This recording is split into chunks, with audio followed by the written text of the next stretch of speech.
gang signs. Hello, and once again, welcome to the Dream Saga. My name is Cody, and I am joined today by my friend Cameron, who doesn't know any gang signs.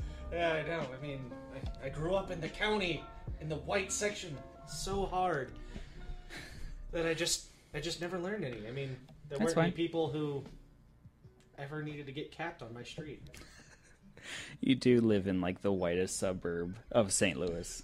During the entire Ferguson riots, my buddy comes up, Daryl, you met him, he says, he sends a text message because he's in California. He goes, "Is everyone okay?" I go, "Dude, I literally could not find a black guy within 150 yards of me. I live in the whitest section of the whitest part of St. Louis. I'm fine. However, fuck the police." So today, we're going to talk a little bit about video games, movies. This guy can talk for months in one stretch, and so we're going to go from there. So we're just going to jump right in. The recent Marvel movies and things like that, as somebody who I feel like I followed them quite a bit, like, what is your take on all these movies? I follow the movies. I'm the guy who is like, I love the idea of a superhero, but at the same time, I don't have enough money, time, or devotion to go through episode by episode monthly through the comic book. So I mean, I'd be back in the earliest days of the internet, like when I was in high school, I'd be on Wikipedia and I'd read the whole breakdown. And I'd be like, that's cool. I didn't have to deal with any of the in-between, but I know what they did. But the movies now, for me, I'm like, I feel they were actually made for people like me, because I'm not sitting there going, no, that didn't happen in the comics. I'm like, that's not frame for frame how Batman punched Superman. So the few comics I have read, I don't get all uppity in arms about it. I get more up in arms about video game movies, like the Final Fantasy Spirits Within was quite possibly the most bullshit thing of my entire life. Yeah, let's see this, and walking out going, well, it's not that it was the most awful movie I've ever seen. What about that was a Final Fantasy? There you go. I mean, the Marvel movies, I've said this, I'm sure, somewhere else before, but never to anyone on the internet that I don't know. But I mean, the movies are doing a fantastic job so far. I mean, I've super enjoyed. I would say, out of all the ones I've seen, I haven't gone, well, that was a fucking waste of time. Right. I mean, I think the weakest one, which might get me some flack because it involves everyone's favorite villain, was, the Thor movies. They were the weakest ones. I loved them. Right. But they didn't feel as, hard-hitting or as interesting or as powerful as, like, Iron Man 1, which really broke the whole scene into place. Set the precedent for, hey, we're going to have a string of movies that all are in the same world. Like, if H.P. Lovecraft were making movies. Right. I would definitely say the end scene for, like, Iron Man, because, like, Hulk before didn't really do much. Like, that one Hulk movie didn't really do a whole lot for the comic book genre. And Spider-Man had attempted to make it big, and it sold a lot, but a lot of comic book fans didn't like it. And so I feel like Iron Man... you feel about as threatened by Tobey Maguire as, like, a puppy. Yeah. It's like, oh, I know you have teeth. I know you could bite me, but I just want to hug you and pet you. And, well, I wouldn't want to pet Tobey Maguire because he's a grown man. That might get some hard stuff coming up. But anyway. I feel like, the blending, where they got Iron Man and they... like, all right, we're going to build this world. So if you watch those movies and you kind of watch them all in chronological order, thankfully they do kind of stick to one methodology, and they do kind of intermingle where there's not a whole lot of, like, I'm sure there's plot holes and I haven't really looked for them, but in the story of, like, this guy does this and it affects this person, it definitely has a trail. Right. The only time I really think they got the interconnectedness wrong was the end scene for the Edward Norton Hulk movie, where Tony Stark is interviewing about the Avengers, and you're like, wait a minute. When you see him in Iron Man 2, you're like, yeah, they didn't want him. Yeah. So what's he doing recruiting for them? Yeah. But I mean, maybe it's because he had a closer relationship with the military and could have created a way to bring the Hulk in if he didn't want to come in. But as we've seen, that's just nuts. Right. If the Hulk doesn't want to do it, he's going to punch Veronica right in the face.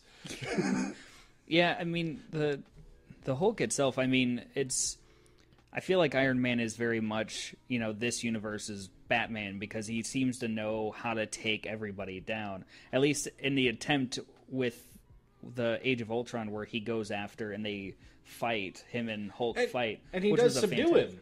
Yeah, which is fantastic because, Right. I mean, he does get his ass kicked there from the beginning. I don't want to know the price tag and all the things, how much it cost to rebuild the Hulkbuster suit.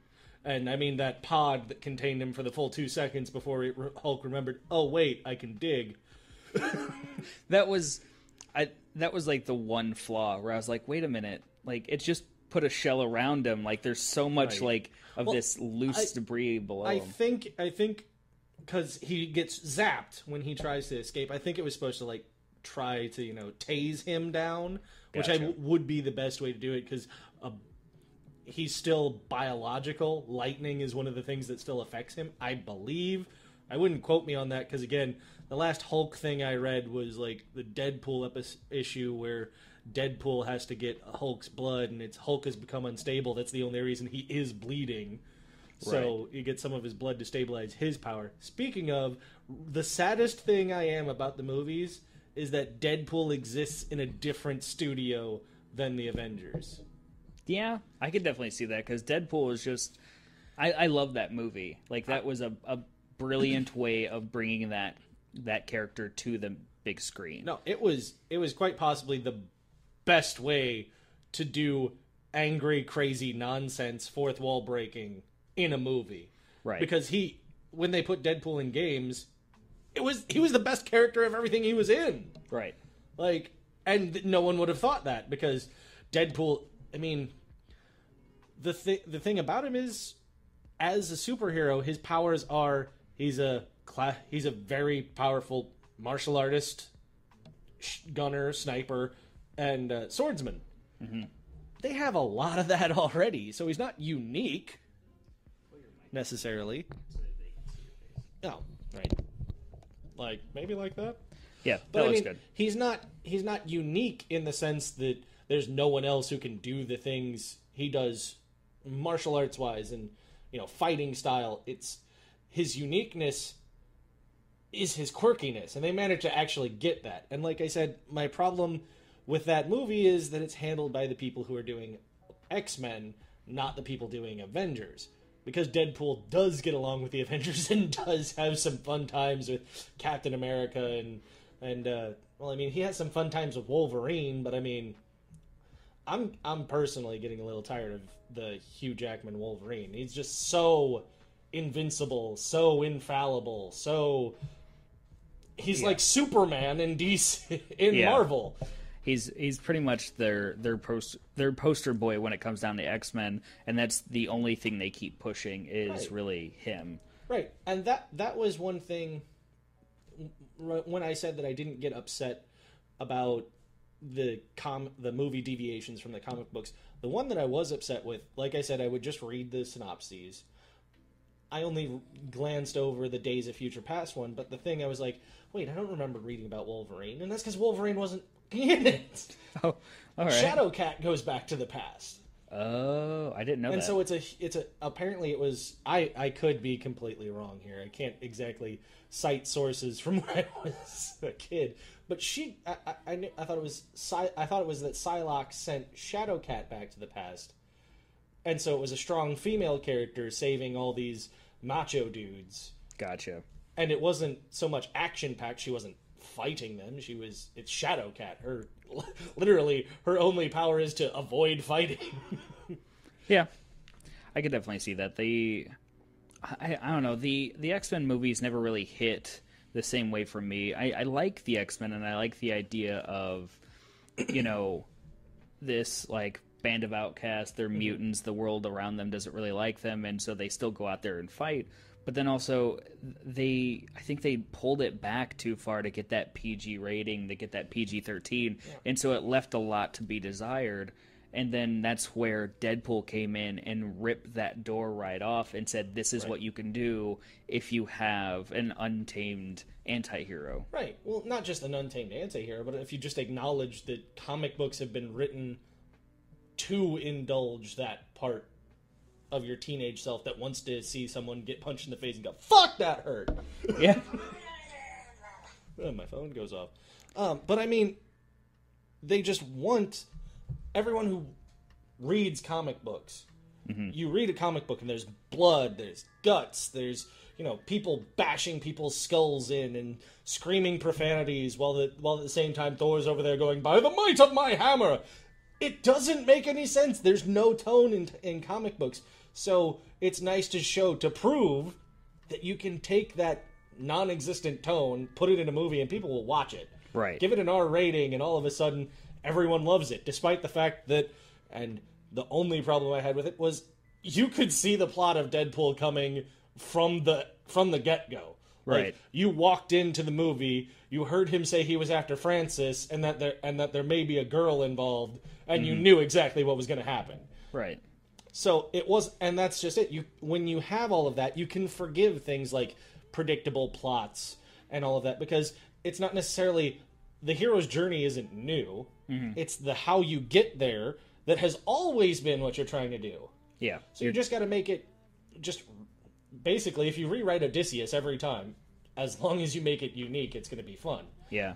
I think the way they kind of told his origin story, it wasn't like a sappy, story. I mean, it was, there was a touch there, like they wanted to address that part, but I really do think that, kind of bouncing back and forth and like telling it as a precursor, but you have the main story here, and he's just like talking about it, and they're showing the past to how he got here, I think is a great way of not like the entire first 45 minutes of the movie is the before, and then they jump into it. They've already jumped into it, and they're just kind of relating the past to the future. Right, and that even is what I mean by saying retelling the hero's journey.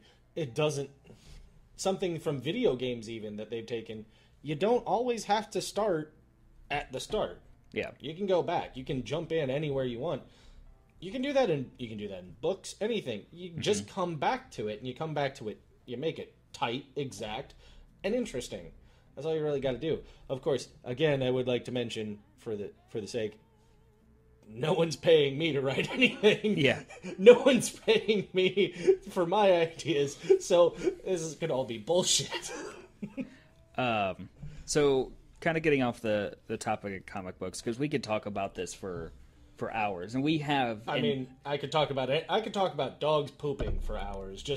So the game Division, just to go off of dogs pooping, you can actually, like, when you're running around, there's wild dogs. They were domesticated dogs, and after the collapse of society in this game, there's dogs running around. You can actually, if you find one, you can see a dog shitting in the street. Or pissing, or like... And that's the Tom Clancy one? Yeah, Tom Clancy Division. I do play it every once in a while. It's not like a huge game that I continuously play. These games like Tom Clancy's The Division, Destiny, those kind of games, they're very active shooters, but they're also very loot-based. And so you have to, like, it's just a grind fest to get the next best gun or the next best gear. And I'm not that guy. I'll play with my friends and it's like, oh, cool, I got this thing. Is it better than that one? Kind of. All right, well, I'll just get out. But I'm not I have to have everything, and that's where those games kind of like, I lose it. And so it's really hard for me to spend the $60 on this game that I'm going to, as soon as I hit max level, it's like, well, what's the point of going forward? Oh, you'll get better, armor class and this and that. It's like, but you'll get a shinier gun. Yeah, but it's like, who am I going up against? Well, you can play against other people. I hate that. I hate needing that to be the next step. I just want more story. I want more. I want the more of an ability to stay in the actual story of the game. Where like Destiny, it's a grind fest after you get through the 7 minutes of story. Was there 7 minutes? That's stretching it. I was gonna retrod this. I mean, and other people have said exactly the same thing. I've said I played Destiny. You played Destiny, and I watched a friend play Destiny, and we all came to the same conclusion, which was, wait, the story just started. Yeah, it's over. That was it. I mean, yeah. The boss battle was quote unquote epic, but I mean, it was as formulaic as. It was a little gun-soaky for my taste. There wasn't any subtle nuance, but you can't really. You can expect it from single-player games, and they can do it, but they rarely do it. Yeah. But they were. I play MMOs, or I have played. I now play just one, and I do the grind all week to get this, level up all your characters, get the shiniest gear, spend more money in game than you've ever had in your entire life on something that is literally just a jacket. Yeah. Just so you have your character looks more like the Final Fantasy character you want him to be, or the warlord or whatever. And I've done that. And really the only thing that keeps me coming back to MMOs in this one is that there's interesting changes. I don't have to play PvP. And when I played Destiny, I was like, there's not a lot of variety. Yeah, it's in Destiny. You have in the PvP world, you have like capture the flag, which is like just capturing the point. You have like death to everybody, or you have more death to everybody, and they just have like subtle varieties of those maps.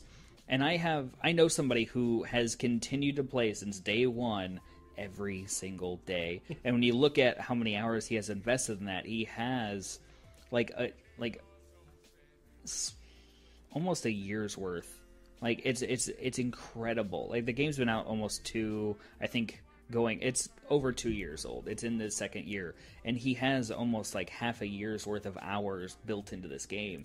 And it's like, I don't know, there's not enough there. I have quite a few hours invested in that game, but only because I had 90% of my friends continue to play it, and I just wanted to play with them. That's the only thing I wanted to do. That's what I was going to say. The thing that bugs me is, you can do capture the flag, you can do death to everybody. I'm like, PvP appeals to me very little. I don't want to fight other people, because then they're going to teabag you.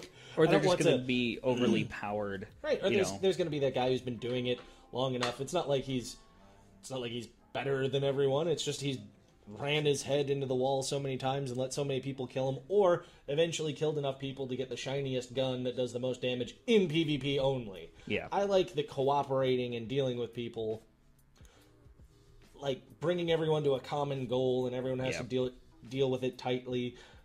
Final Fantasy is kind of a bad example right now, because Final Fantasy 14, if one person screws up, then everyone, right, and that breeds, oh, you don't know everything, get out, and you find yourself saying that, and you go, wait, wasn't I just mad at someone for saying that to me during my learning process? And you get really jaded and elitist, and I'm for MMOs.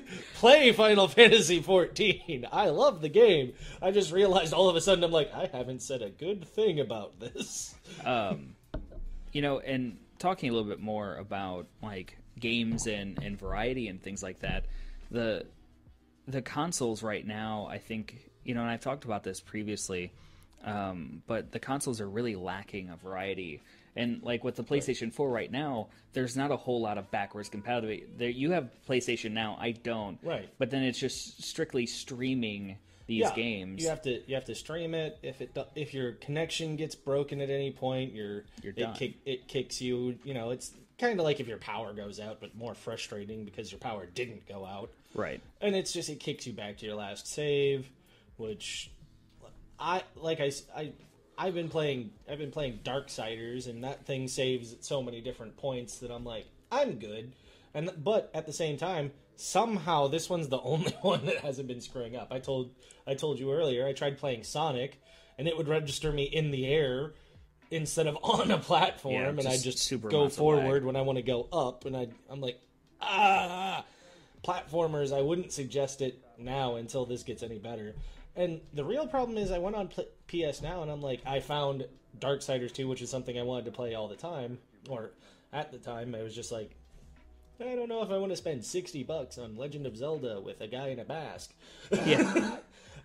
Like Just I said, angrier I said Darksiders 2. Oh, so this is what would happen if Legend of Zelda's girlfriend broke up with him in high school, and and I was like, yes, it is exactly like that. It's like The Crow, but the game, with puzzles, and I always wanted to play it because I was a goth kid, and I stopped. So there's a few things you it reformed, right? Well, I don't whine as much. Yeah, but it's a fun game. It doesn't really cry, it really isn't that whiny shit that everyone said the first one was. And so I like this one, but it's like the only one on there. I go through and I'm like, is there anything new? No, there really isn't. And I'm looking and it's like, outside of maybe Shovel Knight, there's nothing I'm really interested in to rent. And then that's the thing, though. A lot of times you're renting the game, and that's what really bothers me, because I like having, I like digital downloads, but I like to keep them, or if I don't want to play it right now, I can go back if I put the money into it.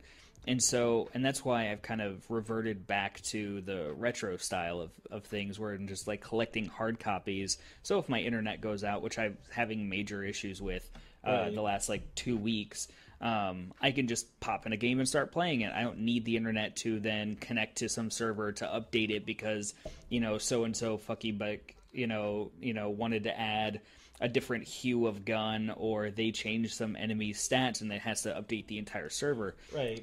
And it's like, if my internet's out, I can't do that. I can't play with anybody. I can still talk to my friends. I still have all their phone numbers. It just comes down to I can't play. And then you got that shady stuff that Ubisoft was doing. You have a physical copy of the game, but you can't play it unless you're connected to the internet because you have to prove that you didn't download it illegally, which is, just piss off with that. I mean, I could go on.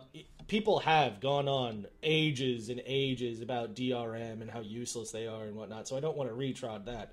But man, I love the internet.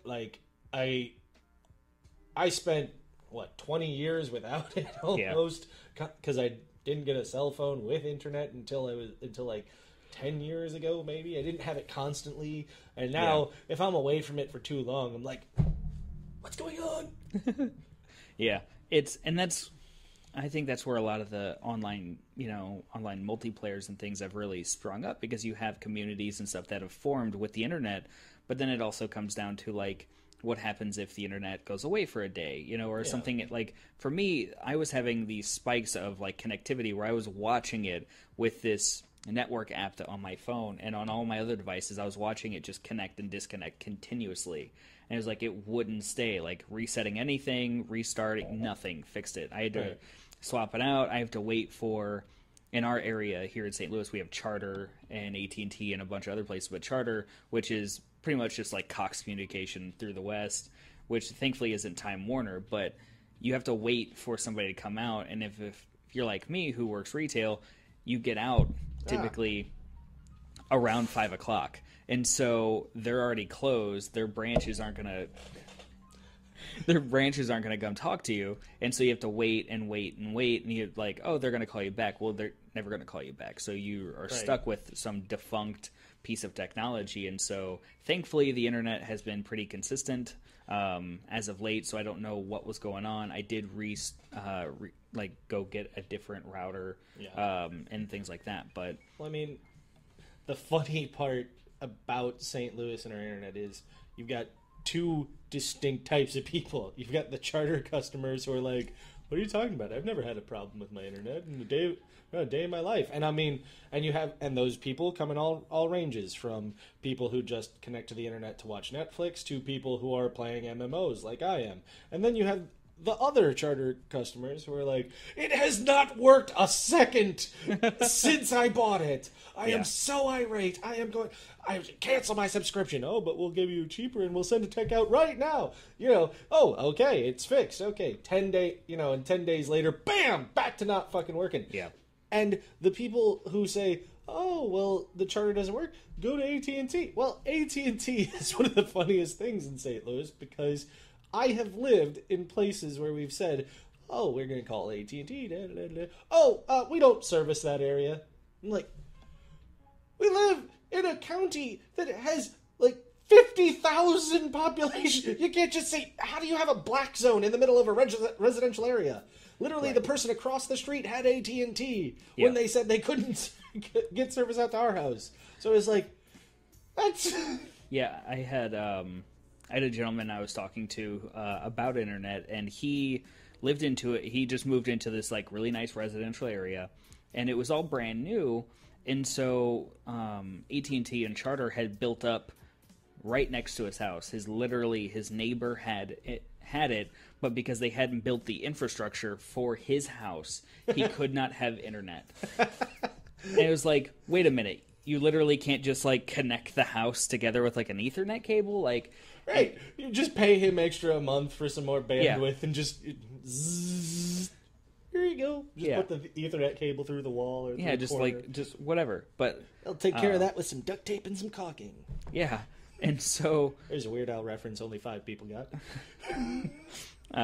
my previous guest Michael thanks you for making a Weird Al reference because he's one of those 5 people that would probably be listening. I could possibly do. Like, give me some time to prepare, and I might be able to do an entire 30 minutes of nothing but Weird Al. We'll have to work about that. Right. We'll definitely have to bring you back. that would be the best and worst time of my life. Hopefully next time we'll have more than half an hour, because I'm going through a stage on Spreaker where I was actually paying for the Pro subscription, which is only a couple bucks a month, and you get like 45 minutes, and you get more audio storage and things like that. Well, they sent me a half-off coupon for Earth Day, but the thing was, because I had subscribed through my iTunes account, I couldn't then add the coupon on, so I had to wait for it to expire. So I had it expire, but then the coupon they sent me was expired itself. And so I have to wait for them to send me a new coupon, which will probably come around Friday. And so right now we have about 2 minutes left. So we can offer you a discount on our service. However, your service will expire for 5 weeks in between. yeah. So we don't have as much time as we usually do Right. here Any girl will tell you 15 minutes really makes a difference at any session. Okay. So Actually, I'm pretty sure any dude will tell you too. It's 15 minutes more where it's like, I don't know if I can go on. What am I talking about? Make up your own mind. So thank you guys for coming out, opening your ears, listening to the Dream Saga 1 this week, not this last week, and opening your eyes and watching the VidCast, which is on YouTube, which I have a Fallout stream that I'm doing weekly. I'm up to episode, I believe, 4, which has been actually going pretty well. I love Fallout 4. It is a fantastic game. We've got some retro games coming up. I'm attempting to play Tomba 2, The Evil Swine Returns. On Fallout 4, remember to play the Mechanist add-on. Yes, the good. Mechanist add-on is coming up in the stream. I've just got a ton of games off camera that I am going to be playing as soon as I can. This game here, while we have the last minute, this game sucks. I played it. You managed to play it longer than I ever have. Yeah, I played it for about 40 minutes and I gave it up. It's B-Stores if you can't read that or you're listening. But B-Stores Transformers for PlayStation was kind of a no-go. But we are on the last minute. It is yelling at me. So thank you all for listening. My name is Cody. I'm Cameron. Ace Raygun. Might find me somewhere else if you ever want to hear me rant. Thanks for listening. You guys have a great rest of your night.